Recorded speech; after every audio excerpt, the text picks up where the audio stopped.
Welcome to another episode of Couch Catechism. I'm your host, Michael Evert from Voracious Media. Before we continue with this talk, I would like everybody at home who's watching, or even if you're driving in the car, to please go on the YouTube channel, subscribe, like. That's the way that we're going to get the algorithms happening so that we can reach as many people as we can.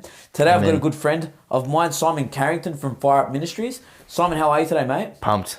Okay, awesome. Simon, I got you on the show because I'm going to give a bit of an intro on Simon. Simon I've known for a number of years now. Simon is the founder of Fire Up Ministries, a ministry that's been started now. How long ago you started? About four years ago. That's devoted to speaking about authentic love and St. John Paul II's Theology of the Body, because there's a lot of people out there that don't know about it. And just to give you a bit of background on Simon, you were at World Youth Day in 2008, in Sydney. And you had gone to see Jason Evert. Jason Evert is a Chastity speaker, and take it from there. Yeah. So look, he had a huge a huge impact on my life. When I first heard him though at World Youth Day in Sydney, I think I was in year 10, so I was about 15 years old. And really, I can remember being there thinking, this guy's an awesome speaker, he's a powerful speaker, yet I hadn't really suffered too much with my own sexuality yet. So it didn't really hit me as hard as what as what it did when he came back about 3 or 4 years later. At that point, I started looking at pornography and was really starting to wrestle with, what's all these yearnings and deep desires for love that I have. I was, as I said, I was starting to watch porn and things like that, and I felt very unfulfilled, very miserable, very empty, very angry with God, saying, why do I have all these yearnings for love and intimacy? I can't act on them. You're saying I can't act on them right now. Felt very, very confused. And then when Jason Evert came back, then it was actually at a talk at St. Charbel's church in Punchbowl. Oh wow! That the whole talk was on pornography and how it can harm your future marriage. Okay. And the instant I heard, so that talk, that it was a packed out night. It was an awesome night. And I remember he said that porn is the surest way to shoot your future marriage in the head. Wow. And when he said those words, everything in me from my youth, because me, like I'd always wanted to get married. And everything resurfaced, and I was like, I really do want to get married, and I know I'm not going down the path that's leading me to find a love that's fulfilling and authentic. And then I said, I have to go and talk to this guy. So I waited in the queue for about an hour that night to go and speak to Jason. And I can't remember exactly what the advice was, but it was basically that, that we can train ourselves to love and lust. He shared a few ways I can get rid of the lust and start practicing loving and growing in that virtue. And from that day, I read every book that he's written. I became obsessed with his content. Awesome. Started reading more and more, and then it eventually led me to about 2 or 3 years later, saying I need to go and share what I've learned with other people. Because I know there's a lot of young people that want real love out there, and maybe they just haven't been given the tools to actually live that out. So I started speaking, just part-time here and there, just not part-time, no money. I was just speaking out of love. But then a few years of that, and I felt this isn't just a part-time hobby that I love to do. This is my life's mission. And so well done. I started Fire Up in 2017. Good on you. And been doing it ever since. It's been an awesome ride. Awesome. And now your audience, from what I know, you speak to at parishes, you speak at schools as well. You've spoken to hundreds, if not thousands, of people at conferences and so on and so forth. So you've got a bit of a wide demographic in terms of the type of audiences that you capture. Now, can you tell me a little bit about your experiences and the kinds of people that resonate with your message about authentic love? What's going on out there? What are people misunderstanding about authentic love? What's the kind of situation at the moment in the culture? Yeah, it's I mean, we all know it's obviously it's not great. Yeah. There's a lot of woundedness out there. There's so much pain. I think that word probably sums it all up. There's a lot of pain. So you know, like when I first heard the talk at World Youth Day from Jason at 15, I hadn't experienced an enormous amount of pain yet in my own personal life as a high school student. And so when I do go and speak to high school kids, or if I'm blessed to speak at a youth group at a parish, my normal feel of that kind of a group is that they don't really sense that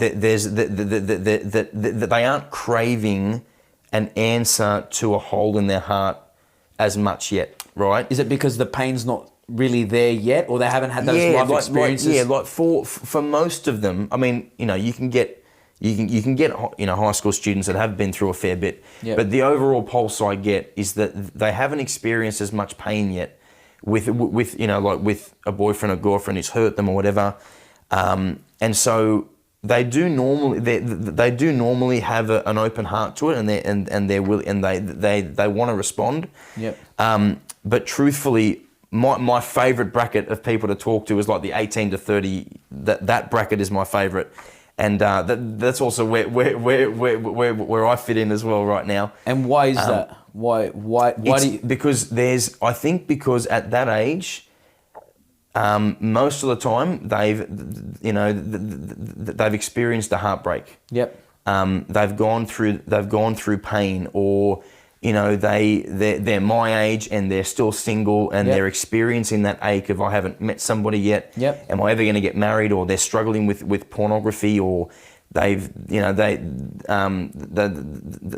been cheated on by a partner, or they've slept with someone and then he's left them or she's left them. Yep. And so they're searching and they're seeking and they're yearning answers.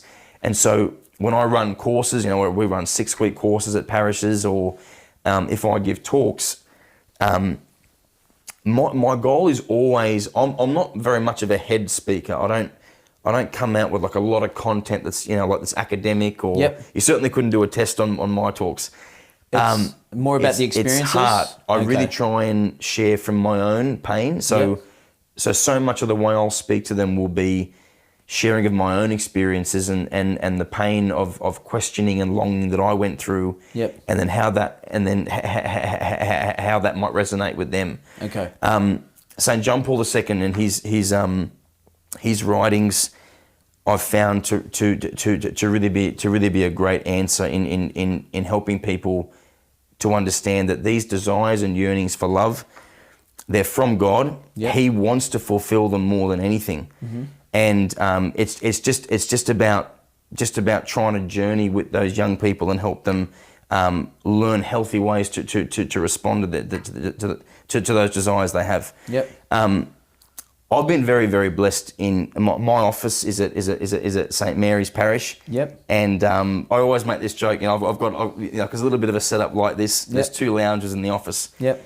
And I've just said to people, you can come in here and share whatever you want. Like you can book in a time or just walk in. You haven't booked, just come in.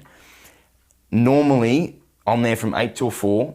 I'll see 2 or 3 people a day. Mm-hmm. That's no exaggeration. It's Zoom calls, or it's people wanting to come in person, phone calls. We get numerous Facebook messages a day, Instagram comments. I'll get phone calls, text messages every single day. Wow.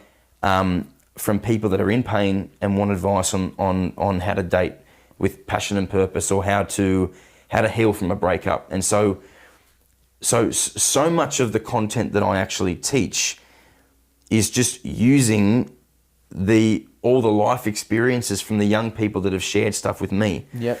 And so I get a bit of a front row seat into what most young people are struggling with today. Yep. And I would say that 90% of my audience and 90% of the struggles that people have come back to how they interact with people of the, you know, like guys interacting with girls and guys, how they actually pursue each other, how they date one another. Yep.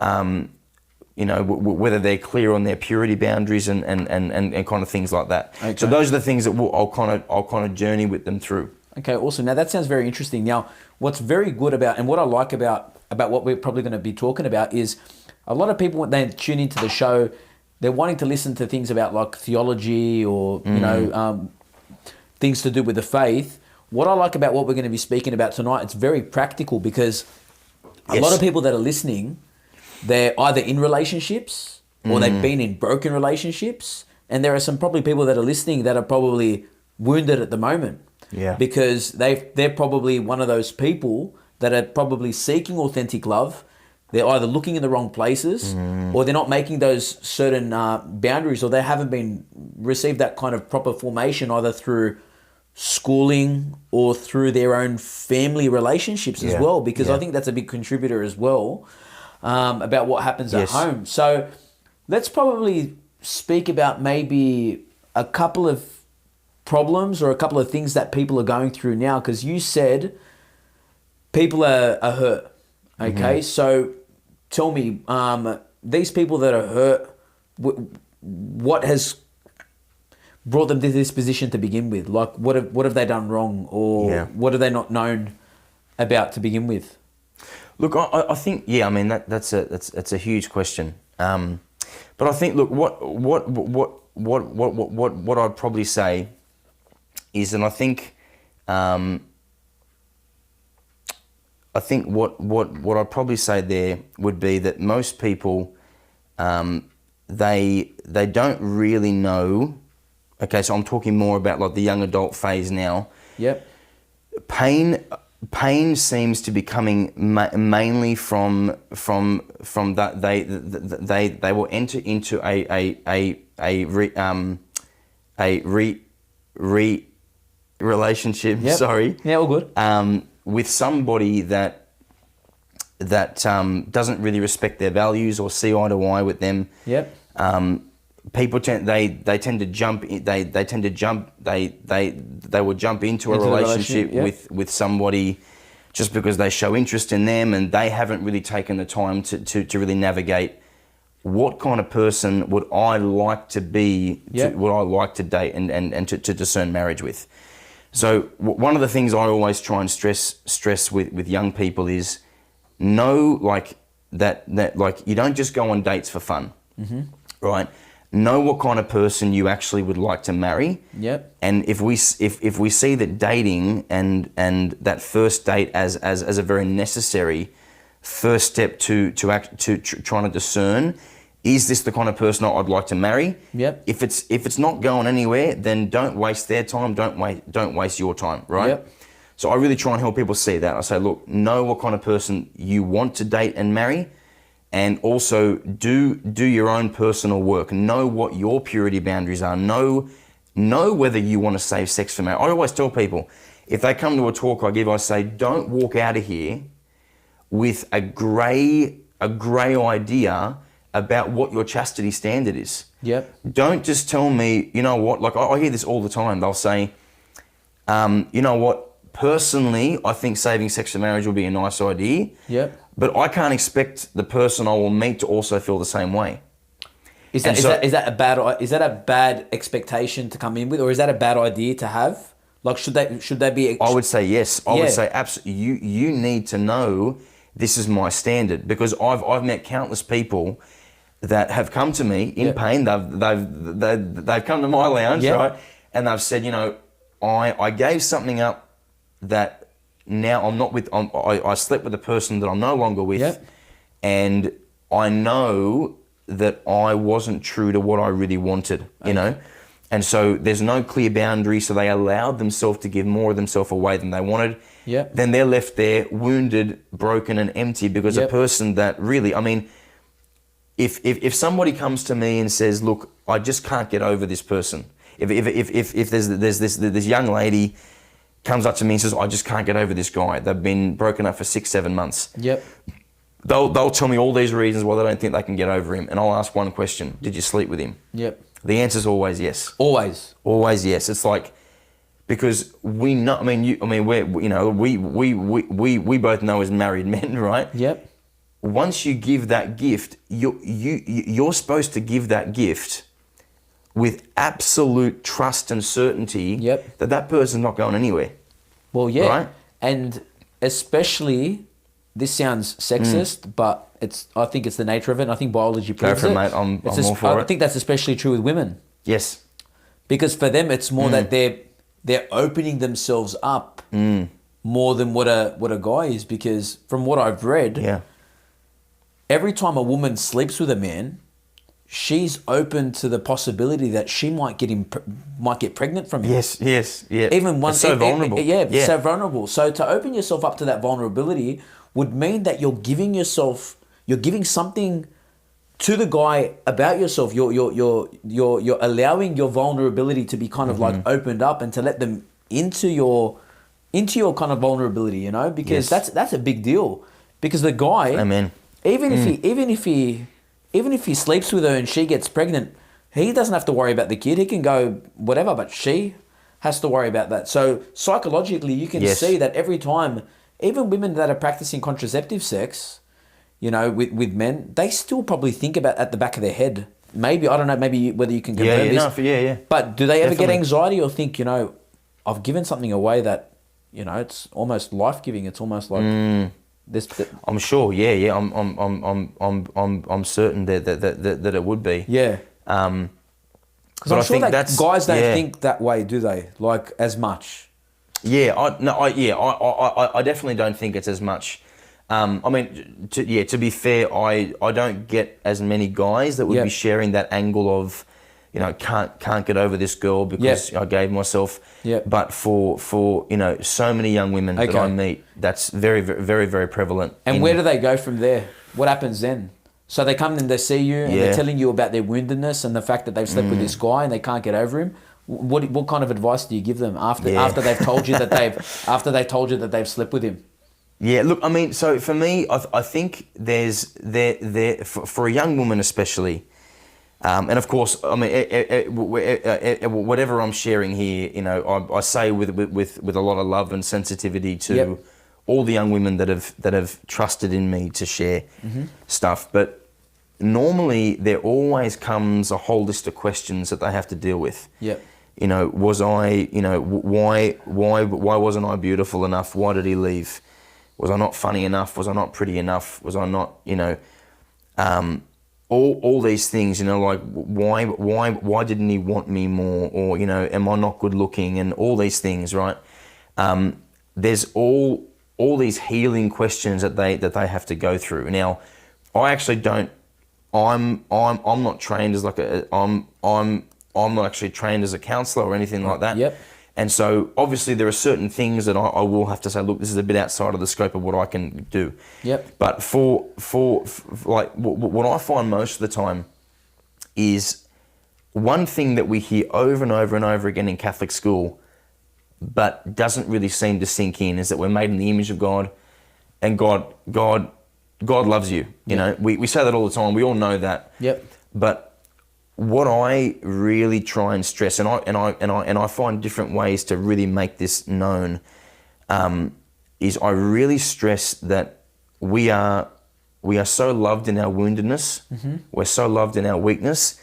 God doesn't turn away from that person in that moment.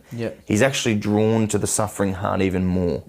And so I often encourage them in those moments to really seek healing by knowing that they're loved, right? Knowing that they're loved by God, but not just loved, but like madly in loved. Like they're God's madly in love with them.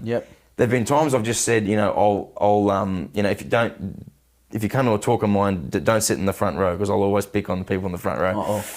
But like I've pointed to so many young girls in the front row and just said, do you know God is madly in love with you, like passionately on fire in love with you? And I'll normally get two responses. I'll normally get the girl will start crying. Moved by you know what, he really does. And normally that's someone that they know God loves them. They understand that they're loved in their weakness.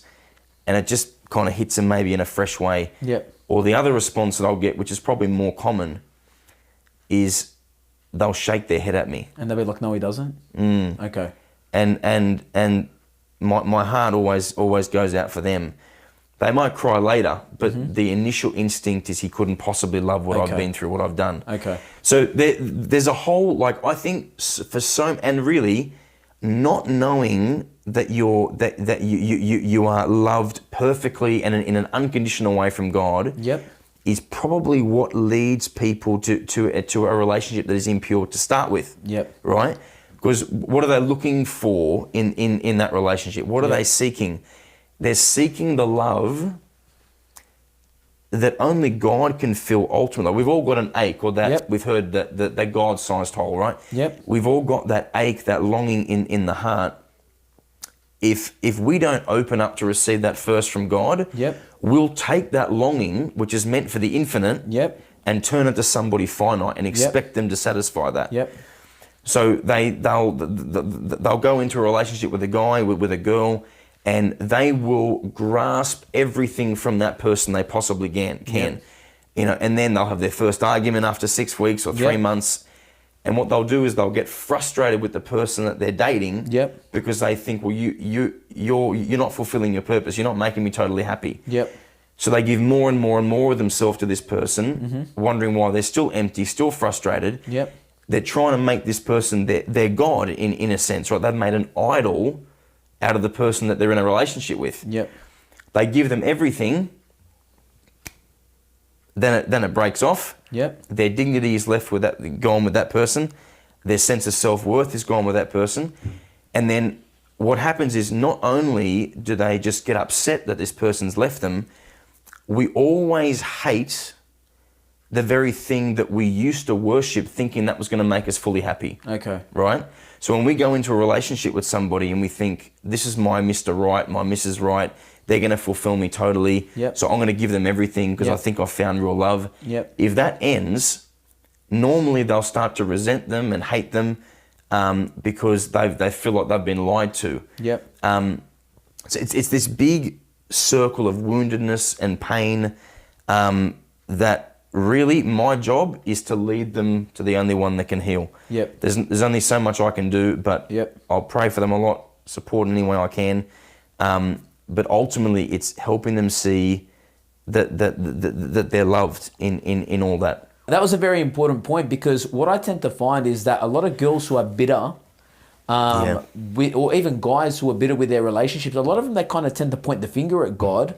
But what they don't realize is that a lot of the relationships that they're getting into, they're expecting their partners, their boyfriends, or even their husbands when they're married to kind of be perfect and to kind of fulfill that happiness that only God can do. Amen. And it's interesting. A friend of mine, he gave this quote. He goes, I'm not your example. Jesus is. Amen. Jesus is your role model. And so what I got from that, and this was kind of like a conversation that I was having, because, or the reason why I spoke about it, or the reason why I'm mentioning it, is because a lot of the time we look at other people and we set expectations on them that are kind of unjust. You know what I mean? So for example, you're my boyfriend, you're meant to be pretty much the perfect guy. And then as soon as you fall short, I make that connection between God. And so now, God, you promised me that if I wanted a Catholic guy, and I prayed about him, and I found him, that you're supposed to answer all my desires and longings in and through him. And so then when he falls short and uses me, or the relationship doesn't go the way it's supposed to go, by default, I'll kind of blame you for it. Do you find that? Massive, yeah. I think that sums up like the whole problem. Right? Okay. Which is awesome that you said that. I think that right now I'm running a dating course, okay, where it's like 15 hours of content over about 6 weeks, and there's this awesome group of young people that are doing this course right now, and for many of them, they were shocked that I spent the first half of the course, didn't even get to how guys and girls should interact and talk to each other and all that stuff. the first like four or five sessions were all on making the relationship right with you and God. Okay. Because if you're not full of God, if you don't have a great relationship with Him, Yep. if you don't know that you're loved by Him and Him first, Yep. then you're gonna take that longing Yep. that you really want from God and try and send it into all these different people, and that's actually what will cause that pain. Yep. Is that you're hanging your hat on a hook that can't bear the weight, right? Yep. You're expecting them to be God. You want Yep. them to be your ultimate fulfillment and happiness, and they can't be that. The way I like to share it is that one of the reasons why I think I'm very blessed, in my marriage to feel with my wife, I feel we do have a great marriage. Yep. One of the reasons is because God is number one and she has to be second. Yep. And the same way, she loves God a lot more than me, right? Yep. And as awesome as she is, as stunningly beautiful as I think she is, Yep. she's not my ultimate satisfaction. Okay? I know what you're thinking. Even as handsome as I am, okay, I can't even. I am not. I know it's hard to believe, but I'm not her ultimate satisfaction either. Does she know that you think that you feel this way? Are you saying this for the first time? Is she wondering what's going on? I thought I was. She's a good girl. I know she loves God. She's a beautiful woman. I'm very, very blessed. And one of the things that we always said is that, look, this is the way we've always seen it, is that she is like this sacrament. She's the sacrament of God. I'm a sacrament of God, right? Yep. That's the whole thing about like St. John Paul II and his TOB. It's like the person is a sacrament that reveals the spiritual existence of God, right? We point to God. Yep. And so my satisfaction and ultimate fulfillment must come from Him. So I'm full of the Holy Spirit, okay? Yep. And I know God loves me. She has her heart placed in God, and her ache for fulfillment is fulfilled in God. Yep.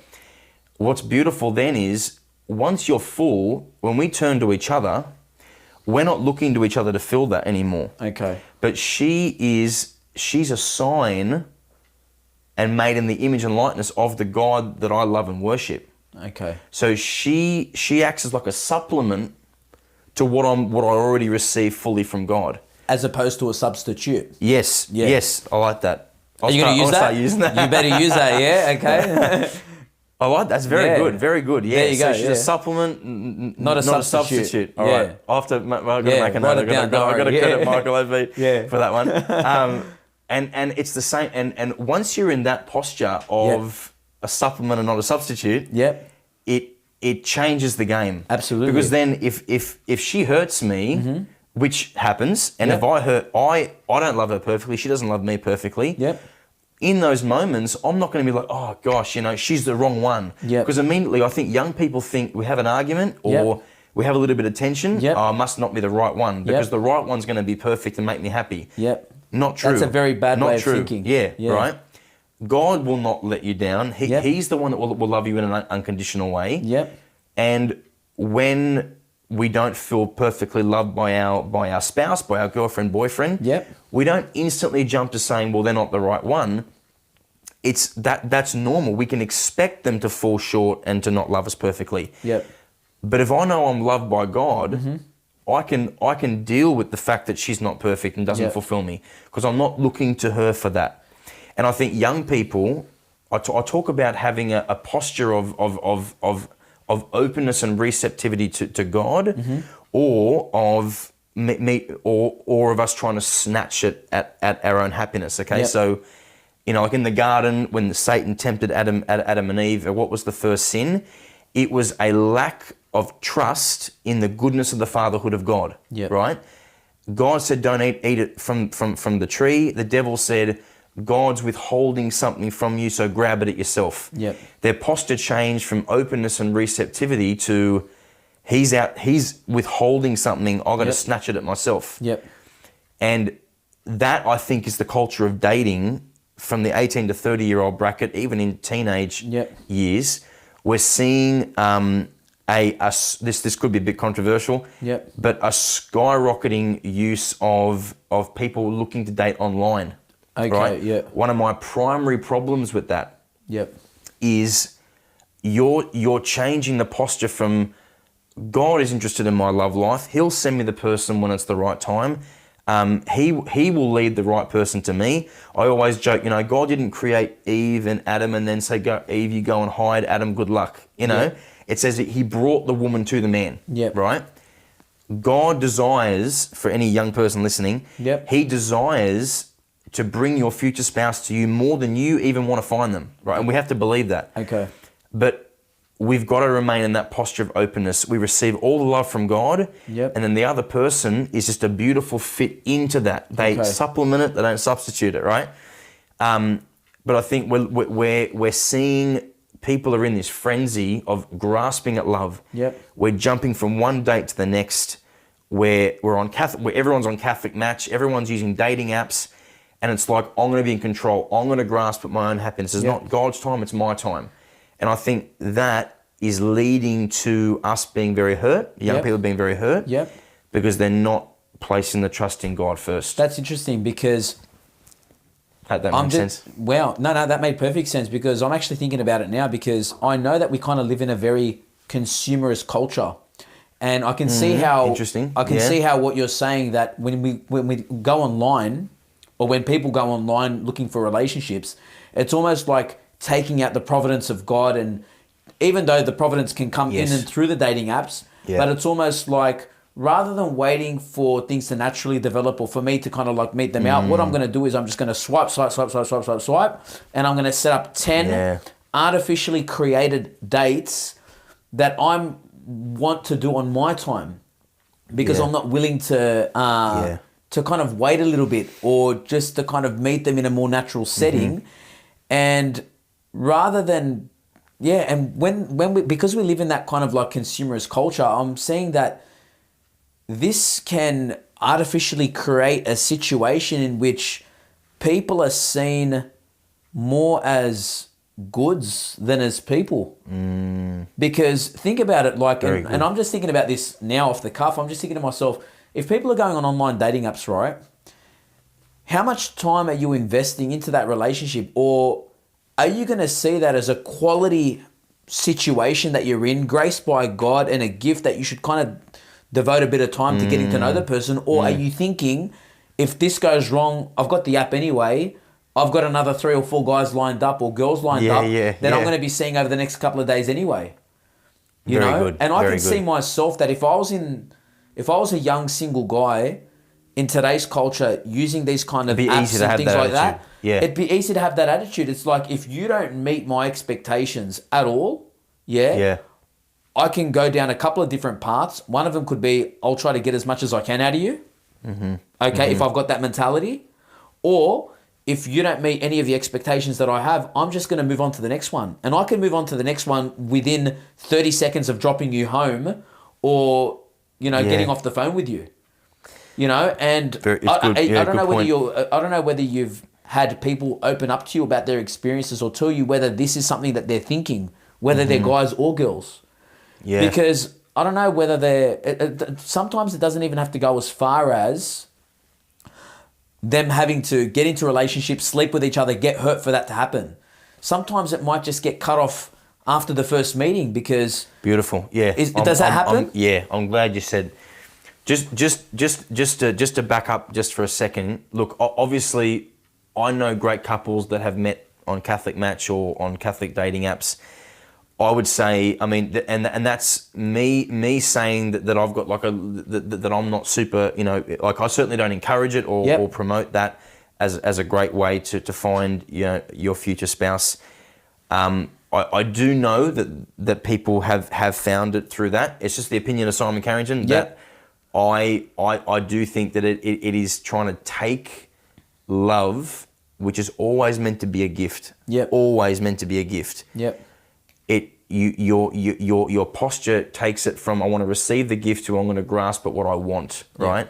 And I like all that. Yeah, you can swipe people and this and that, and all that's very true. But you know what though? Sorry, I just mean because I just want to finish this thought as well. I do know that there are people that do go on there for the right reasons and for the right intentions. Yes. And there are good Catholic apps that even like Matt Fradd, for example, on Pints of Aquinas, he's got a sponsorship that has these kind of good Catholic apps. Yeah. And I'm sure there are a lot of people that have met on there. And even if people meet online and through these apps, that is all through the grace of God. I'm not saying that, but I just do see how it can be there's seen. There's a lot of margin for error. As it becomes more of a marketplace. Yes. If people want to see it that way. And I think and then your last point, which was really, really good, I think, is that also you've got people that are going on, they're going on a dating app, right? Yep. And so say I'm a guy, you're a girl, I see your profile, I'm on there for one very clear reason, okay? Unless I'm there just to muck around, okay, which of course would happen, but I should be on there because I would love to get married and I'm looking for a good Catholic partner to date and marry. Yep. You're also on there hoping a great guy's going to reach out to you, okay? What happens though is I think that skips a very, very important season of friendship. Okay? Yeah. So you go in there and you're like, hey, I'm on here for one very clear reason. You're on here for one very clear reason. We both want to get married. Yep. There's a tendency there for that friendship to become so intense from the moment you say hello. That's true. Right? And they miss that very important season of just spending time together I always say in the context of 3 Fs, the faith, family and friends, right? Yeah. Where you just get to see this young woman at you know, serving at a youth group or you know, they're friends with your siblings or you've got friends of friends, whatever. You've got time to observe this person, to be friends with this person, to have a great time with this person, before necessarily it gets super intense, right? Yeah. And we're already thinking about marriage in the first 2 seconds of seeing their photo. But it also misses out on that whole time of mystery where the guy might like the girl and he doesn't know whether she likes him or vice versa. And then kind of just working it out and seeing how it goes and seeing that kind of naturally develop rather than, like you said, from the first point of meeting up, we know why we're meeting up. We have this intention already at the back of our head, so we kind of like need to intensify the situation. Keep going because I just wanted to. Really. So the like this is the way I kind of share it with people, and it seems like this really worked for me personally as well.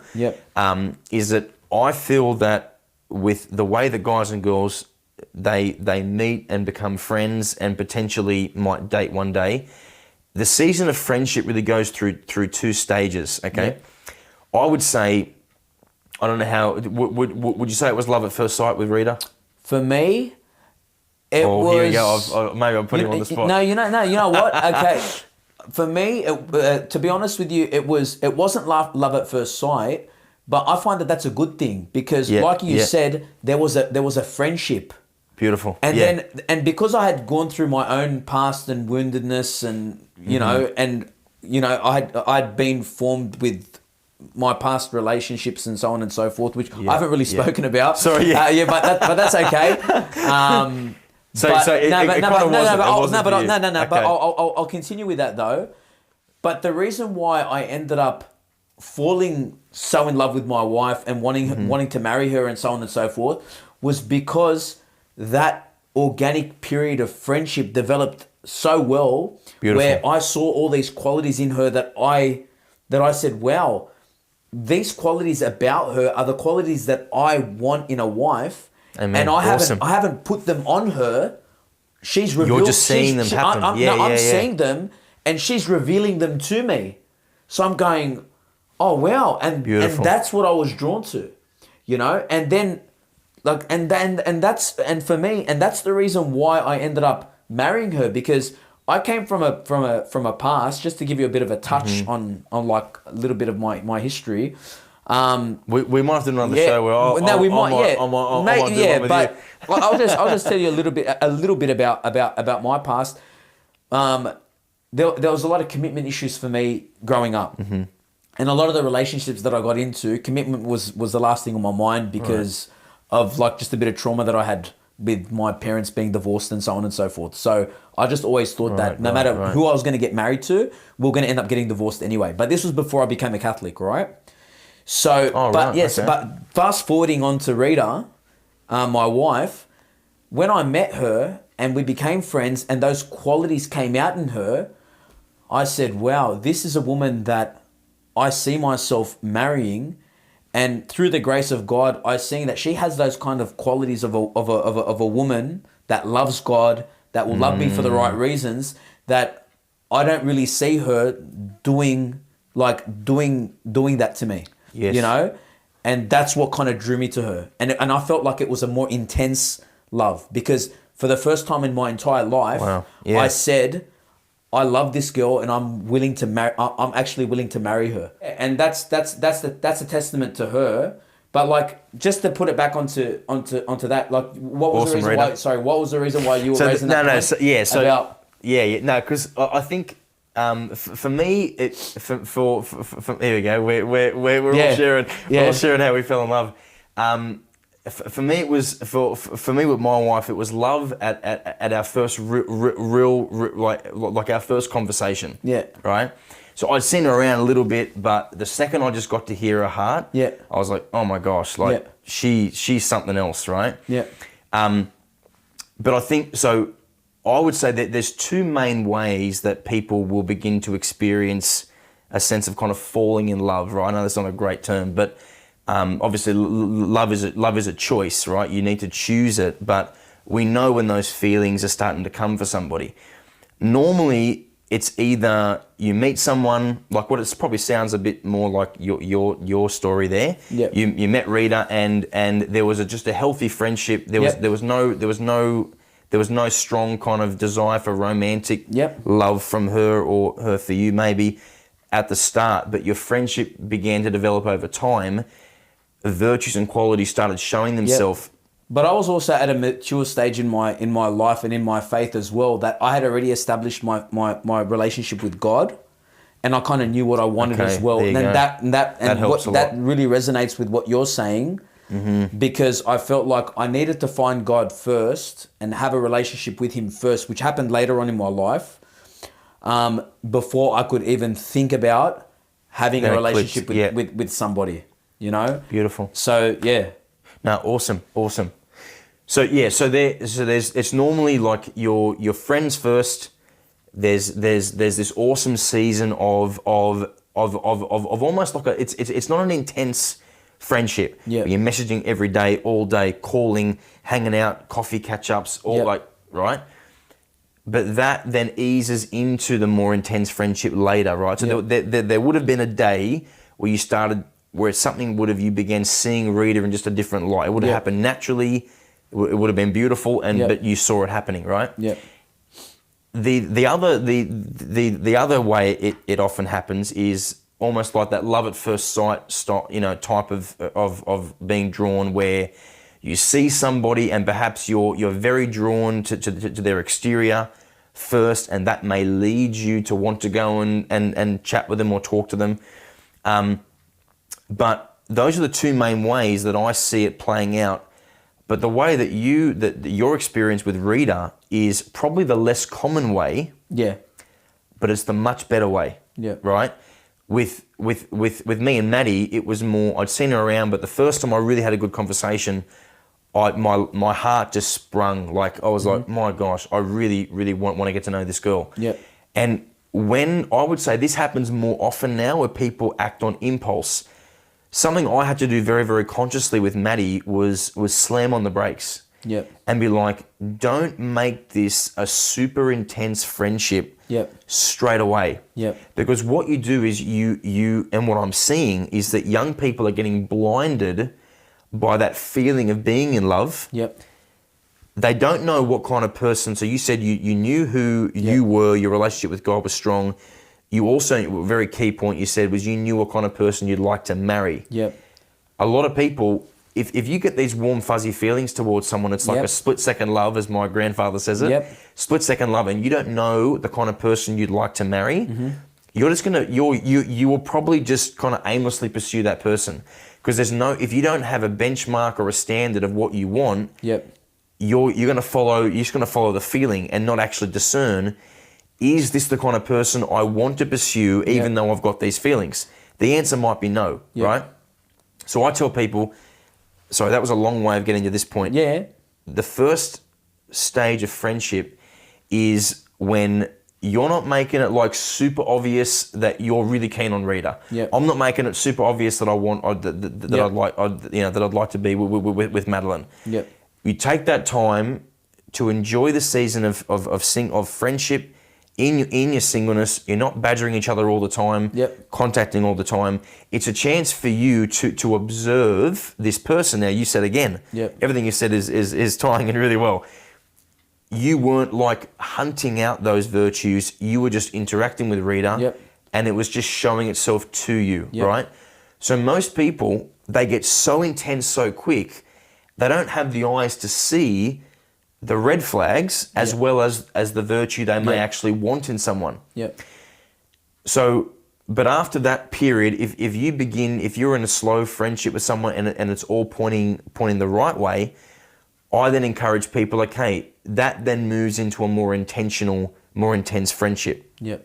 Before I get to that, sorry, very quickly, but if you feel like, especially as a man who is meant to lead, okay, who's meant to lead that kind of a relationship, if he discerns in that moment, you know what, this girl actually doesn't have the kind of qualities that I'd like to pursue.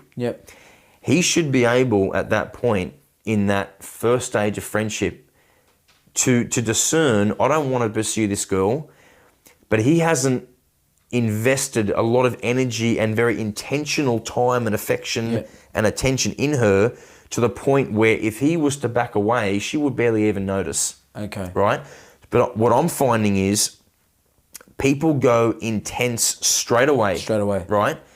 They start messaging constantly. They're talking constantly.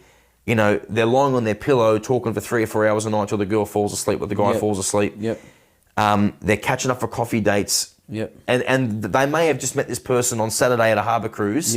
And they've been on the phone every night for 3 or 4 hours and it's Wednesday. And the guy and the girl they've overshared to the max. They've shared everything about their personal life. Because that's another... They feel emotionally married. I find that's a rookie mistake. Because I'm going to admit... But it happens a lot. And I'm going to admit that, and I'll give you a bit of context as well, that in a lot of... When I was younger, like at 18, 19, 20, I made a lot of these rookie mistakes. But I found that another reason why I was able to come in with such a balanced control was because of my maturity as in terms of my age. I was 28, 29 years old, and I had a lot more control in terms of I didn't allow my feelings or emotions to get the better of me. And I was able to go, yeah, you know what, go into this slow, go into this steady, go in with the right intentions. And if things don't work out, that's fine, you know? I have been in relationships or in friendships in the past where I was on speaking terms, it didn't work out, and it was okay. Like, you know, like it just ended. But I tend to find, because as a teacher, I speak to a lot of young guys as well who have gotten into relationships, and even they ask me for relationship advice. And I find that even though I give them advice, like a lot of these girls, they might be showing certain red flags that they're not willing to commit because they want to do the whole overseas traveling thing and meet all these guys and stuff like that.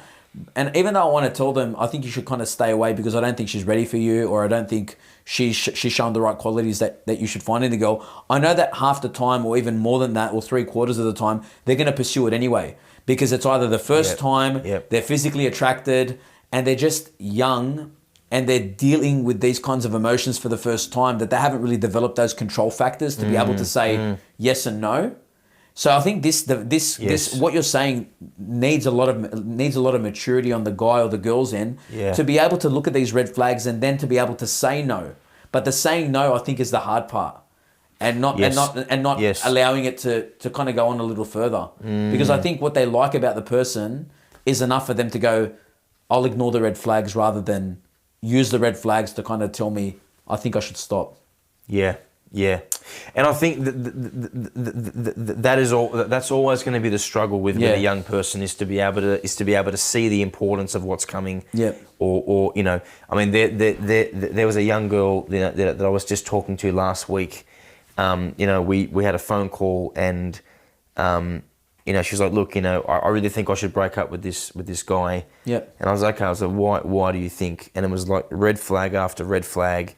Cheating, drugs, alcohol, porn, flirting, gambling, like everything. She found drugs in his car, all this kinds of stuff. And she didn't know anything. She didn't know this about him before she met him, or while she was going out with him. I think it sounds like she did. Yeah. But she was like, you know, we've broken up and gotten back together about 6 times, 7 times. Yeah. I was like, okay. I said, listen. I said, oh, you don't really need my advice here. I think you know what the answer is. You know, yeah. But even after me saying, look, you know, just kind of sincerely pointing out, I said, look, I think you know that these are going to keep on going. They're just going to repeat. If you've broken up 6 times and it still hasn't gone, and he comes back swearing it's going to change, and then it doesn't, I said, I think you know the answer. Anyway, she was like, all right, thanks. I'll break up with him tonight. Did she? Sends a message the next day saying I broke up with him. So awesome. So it's the 7th time. Yeah. And then a week later, I checked in with her again. And they were back together again? Right? And so I think, I don't know, I think she was about 17. Years old? Yeah, 17 see what years I mean? old, right? Because I'm thinking so at that age... that's a struggle. Like, that's hard, but I think even at that age, like I really do believe that if you get young people, I mean, hope is a dangerous word, right?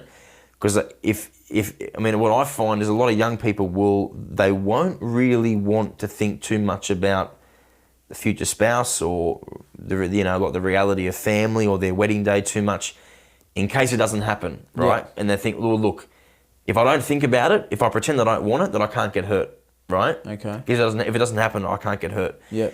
But if they start dreaming about it and they say, look, you know, I really do want that. My heart does long for that one day. I encourage them to say, okay, if you do want that, then start thinking, what kind of person would you like to marry? Would you like to date? Who's going to have the kind of qualities that's going to give you a Jesus-centered marriage? Okay. I think there's a lot of power in that in a young person. So when I was 18, 19, I wrote out a list of qualities that I wanted in my future wife. And I remember, you know, I got to like 60 things, 70 things, 80 things, right? And I remember there were a lot of girls that I would see, and that stemmed from me having a short friendship with a girl that was very unhealthy, and it was that little bit of pain that made me think, right, what do I not want to settle for again? Okay. But then that helped me to discern future girls after that, great girls. Yep. But it was like, okay, but it's not really where I feel called to pursue right now. Yep. I don't think that I'm really called to discern marriage with this girl. Yep. But I think we have to believe that if they start hoping, start praying, they know what they want, I do think it can go a long way in helping them make that choice. And sorry, because they don't always know what they want before they jump in. Yep. And then if they didn't know if they hadn't decided it was a red flag before, they just rationalize forever. And just so we're clear, this applies to guys too, yeah? Because like, sorry, just an example, for sure. So like, guys should also be wanting to make Jesus the center of their lives. They should be looking out for red flags as well when it comes to girls too. This isn't just like a one-way thing, and they're just on the kind of receptive end of the Definitely, yes. To wrap things up, what would you say? What would be your last bit of advice to people who are kind of in a state of brokenness? They know that they need to pray. They need to make Jesus the center of their lives. What would be your last bit of advice to kind of get them on the right track, to get them pursuing that authentic love?